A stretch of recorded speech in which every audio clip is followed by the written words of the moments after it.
বাড়িতে অতিথি এলেই চট করে কিভাবে ডেজার্ট তৈরি করবে, তো সেটাই আমি তোমাদের দেখাচ্ছি। তার জন্য বিশেষ কিছুই লাগে না, আমাদের বাড়িতে যা যা থাকে সামান্য কিছু জিনিস দিয়েই হয়ে যায়।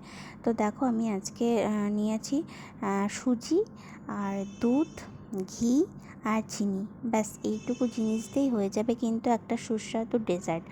তো আমি সুজি যতটা নিয়েছি তার 3 গুণ নিয়েছি দুধ, মানে এটা আগে থেকেই জাল দিয়ে রেখেছিলাম নর্মাল মানে টেম্পারেচারে।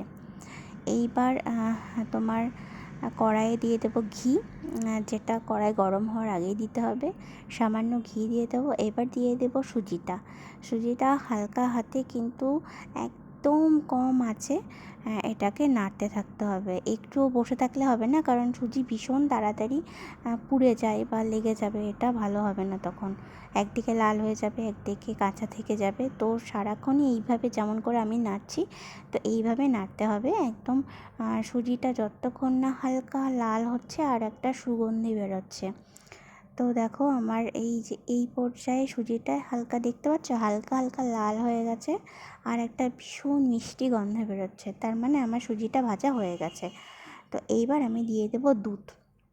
দুধ দেওয়ার সাথে সাথে কিন্তু সুজি কিন্তু গোটা হতে শুরু করে দেবে। তো সব থেকে ভালো হয় এক হাতে দুধ ঢালা আর এক হাতে তোমার খুন্তি বা হাতা দিয়ে এইভাবে খুব ভালো করে নাড়তে থাকতে হবে, যেন কোথাও কোনো সুজির ডলা গুটিয়ে না যায় আর কি। তো পুরোটা যেন প্লেন হয়ে যায়।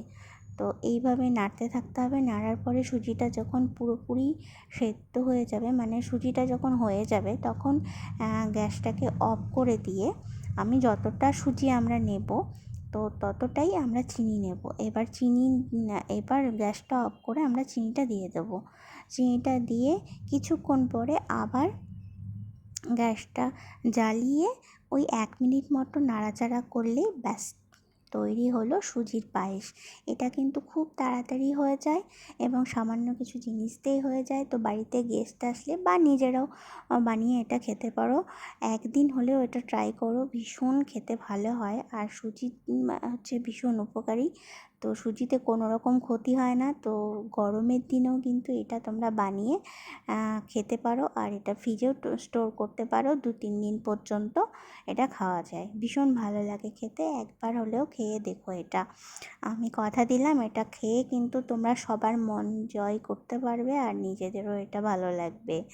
কি কেমন হলো রেসিপিটা জানিও কমেন্টে। আর তোমরা যারা এটা তৈরি করবে তাদের বাড়িতে তোমাদের লোকজন খেয়ে কী বলছে সেটা সম্পর্কেও কিন্তু আমাকে কমেন্টে লিখো।